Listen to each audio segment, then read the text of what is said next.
जी जी कि मुझे हालांकि आपके चेहरे पे कुछ नजर नहीं आ रहा मगर मैं पढ़ रहा हूँ। ये मेरी मोहब्बत है जो मैं आपके साथ करता हूँ। क्या बात।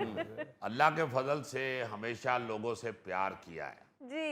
आज जब लोगों के चेहरे की तरफ देखता हूँ तो समझ रहा होता हूँ कि लोग आज भी चाहते हैं कि मैं सियासत में वापस आऊँ, लेकिन मेरा रोज़ा चल रहा है। अच्छा लोग तो मुझे कहते हैं कि शेख साहब चुक दो फटे, लेकिन फटे इस दफ़ा काफ़ी वजनी है। फटे वजनी हो गए हुए हैं और मेरे पट्टे कमज़ोर हो गए हुए हैं। हाय।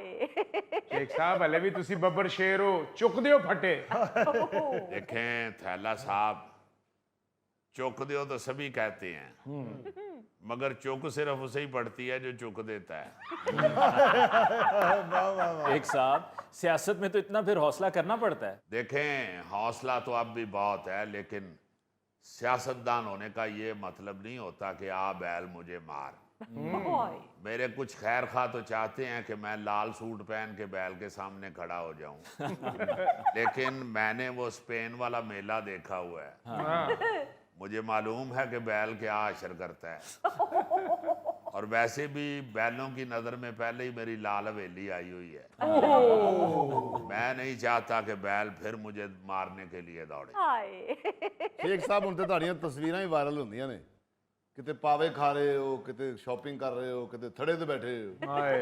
देखें जी, कैमरा मेरे पीछे पीछे रहता है, और ये मैं समझता हूँ कि कैमरों के नज़दीक मैं वो खूबरू हसीना हूँ वाह। जिसे गली के गुंडे घर तक छोड़ने आते हैं। वाह वाह इसी तरह मैं जब तक घर वापस घुस ना जाऊं, कैमरा मेरा पीछा करता रहता है। वाह। हालांकि मैं तो अब कैमरों से डरना शुरू हो गया हूँ। ओए। गौरी साहब, बात ये है कि ये ज़रूरी नहीं होता कि हर प्यार करने वाली चीज़ जो है वो आपके लिए फ़ायदेमंद ही होती है। वाह। आपको किसी वक्त प्यार का नुकसान भी हो सकता है। हाय। वाह इसलिए मैं समझता हूँ कि कैमरा तो मुझसे प्यार करता है, मगर नुकसान फिर मुझे ही उठाना पड़ता है। शेख साहब ज्यादा तस्वीरें तो आपकी अपने कैमरे से खिंची हुई होती हैं, बल्कि आपने तो अपना कैमरामैन रखा हुआ है। अगर आप मानेंगे नहीं तो वक्त आने पर नाम भी बता दूंगा। अली मुमताज़ साहब, साफ़ी होने का ये मतलब नहीं है कि बंदा हर चीज़ की तफसील बयान करने लग जाए। देखें, मेरे लड़के तस्वीर ना भी बनाएं तो पब्लिक में से कोई ना कोई ज़रूर बना लेता है। लोग अब ये मेरे पाए खाने की तस्वीर जो बनाते हैं या नेट पे डालते हैं, मुझे इससे क्या सरोकार। भाई, पाए खाना कोई अनोखा काम तो नहीं है, सारे कश्मीरी खाते हैं, मगर जब शेख रशीद खाता है तो फिर तस्वीर बनती है। इसमें मैं समझता हूँ कि पाए खाना कोई अहम बात नहीं है, शेख रशीद अहम बात है। जी। वाकई शेख साहब लोग आपसे प्यार करते हैं। आहो गोगे, प्यार ही करते ने ते फोटो बनाते ने, और मैं कोई सोलर ते नहीं ना चलदा। मैं तो कह रहा हूँ शेख साहब, लोग आपसे प्यार करते हैं। जो आपकी पाए खाने वाली तस्वीर है उस पर सबसे ज्यादा कमेंट्स मेरे हैं। गोगा जी, वो कमेंट्स तुसी मेरी वजह तो नहीं, पावियां दी वजह तो देते। आप तो साल पहले की भी पाए की तस्वीर को ऐसे देखते हैं कि बंदे को साल बाद बदहजमी हो जाए। बंदा सोच में पड़ जाता है कि यार पाए तो साल पहले खाए थे, बदहजमी आज क्यों हो गई है। और अली साहब, मैंने गोगे के सारे कमेंट्स पढ़े हुए हैं, इसके कमेंट्स सिर्फ इतने ही होते हैं। शेख साहब पाए खा रहे हो, शेख साहब मगज खा रहे हो, शेख साहब दूजी हरी शोरबा ले आ जे, शेख साहब हड्डियां इंजी ना सुट देना, प्याले च झाड़ लेना। जो जो इसकी अपनी खाश होती है ना जी, वो सारी इसने कमेंट्स में लिखी होती है। हाय। ऐसी नजर रखता है ये गोगा खुराक पे। एक तस्वीर में मैं चने खा रहा था, उसके नीचे लिखा हुआ है शेख साहब आंडा बुआया जी। शेख साहब, क्या इसमें मेरी मोहब्बत नजर नहीं आ रही? मैनू तो मोहब्बत नजर आ रही है, तेनू प्लेट च आंडा नहीं सी नजर आया। शेख साहब, मैं तो आपकी उस वीडियो को फैन हूँ जो आप कुर्बानी करते हुए अपनी अम्मा को याद करके रोए हैं। हाय देखें जी, माँ चीज ही ऐसी है, बंदा जितना मर्जी बूढ़ा हो जाए, माँ उसके जहन और दिल से नहीं जाती। बिल्कुल माँ को याद करके आंसू आ ही जाते हैं। हाय लोग उस वीडियो से इसलिए भी जुड़े हुए हैं क्योंकि लोगों को लगता है जैसे हम सियासतदानों के शायद जज्बात नहीं होते, हाय। लेकिन गौरी साहब हकीकत ये है कि हम भी आम आदमी की तरह हंसते रोते खुश होते मुस्कुराते हैं। जो कोई गम का लम्हा हो वो याद करके आंसू हमारे भी निकलते हैं। अच्छा शेख साहब, मुल्की हालात के बारे में आप क्या कहेंगे? बजट आपके सामने है। देखें अली साहब, मेरे सामने तो बहुत कुछ है, बस मेरी ही सामना करने की हिम्मत नहीं हो रही, हाय क्योंकि अब मेरा चिल्ला काटने का इरादा नहीं है। हाय बिल्कुल ऐसे ही जैसे मुश्ताक अहमद यूसुफी ने एक किरदार बारे लिखा जो अपने बाप का बताता है जी कि वालिद मोहतरम ने 7 कत्ल किए और 7 ही हज किए। फिर आखिरी उम्र में कत्ल से तौबा कर ली कि अब मजीद हज करने की हिम्मत नहीं है।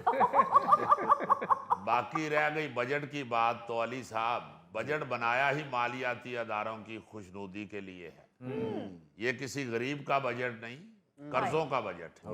जब बजट पेश करने वाला खुद कहता है कि ये कर्जों का बजट है तो फिर मैं क्या कहूँ? जी भाई यकीनी बात है, मंजर ही मातम वाला है तो ढोल बजाकर भंगड़ा कैसे डाला जा सकता है? हाय गरीब आदमी बेचारा तो उसी तरह रगड़ा गया है जैसे बड़ों की लड़ाई में शेख रगड़ा गया है। शेख साहब हम तो ਤੁਸੀਂ ਪੇਸ਼ੈਂਟ को यह करने भी छड़ गए।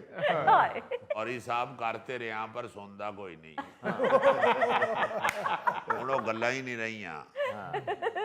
इसलिए मैं तो यही कहूँगा कि हद से कुर्बानी गो बड़ी है अभी, गम न कर जिंदगी पड़ी है अभी। क्या बात। अच्छा, कुर्बानी से याद आया शेख साहब, ईद अच्छी गुजरी है? देखें जी, सबके साथ ही है ना। वैसे अली साहब इस ईद पर मुल्क की हालात ऐसे नहीं थे जैसे कभी हुआ करते थे। जी वो गर्म जोशी, वो जोरो शोर नजर नहीं आ रहा था। देखें अब ये जो गुर्बत है ये तो घर के दरवाजों तक पहुंच गई है, हाय लेकिन फिर भी लोग बेचारे जज्बा ईमानी के साथ जिंदगी गुजार रहे हैं। इसी तरह लोगों ने ईद भी गुजारी है। एक साहब कढ़ाई गोश्त या कोरमा शोरमा बनाया सी। हाय अब बनाया सी पर अपने लिए बनाया सी, तेरे लिए नहीं सी बनाया। मैं भी कमा शेख साहब ने मैंने याद नहीं किया। तेनू याद करन दी लोड़ ही नहीं पैंदी। ਉਹ ਦਰਬਾਰ ਵਾਲਾ ਬਾਬਾ ਕਦੋਂ ਤੈਨੂੰ ਯਾਦ ਕਰਦਾ ਜਿੱਥੇ ਲੰਗਰ ਖਾਣ ਟੁਰ जाना है। बहरहाल शेख साहब, आप अपने फरागत के दिन हम देखते रहते हैं, अक्सर वीडियोस आती हैं, बड़े अच्छे से बड़े मज़े में गुजार रहे हैं आप अक्सर शुमाली इलाका जात गए हुए होते हैं। देखें जी, जितना खौफनाक चिल्ला काटा है हाय उसके बाद तो बंदा मलंग हो के पहाड़ी इलाकों की तरफ ही जा सकता है। आप हैरान होंगे, मैंने बताया पहले भी अली साहब, चिल्ले के दौरान गार के अंदर एक सांप भी मारा है मैंने, जो अचानक मेरे सामने आ गया और उसने बात नहीं कोई की मेरे साथ। अच्छा। चूंकि मैं समझ गया कि ये आया तो मेरे लिए ही है, इसलिए मैंने फौरन एक्शन लिया और उसे खुद मार दिया। अगर मैं किसी को बुलाने के चक्कर में या आवाज देने के चक्कर में पड़ जाता तो सांप जिस खामोशी से मुझे देख रहा था उसने अपना काम दिखा जाना। बहरहाल मैं फिर भी बड़ा अल्लाह का शुक्र करता हूँ कि खान की तरह मेरे सामने आस्तीन के सांप नहीं आए, सही सांप आए। बहुत बड़ी बात कर दी। आस्तीन के सांप का तो पता नहीं चलता वो किस वक्त डंग मार देता है, हाय तो असली सांप तो सामने आए तो बंदा हिम्मत करे तो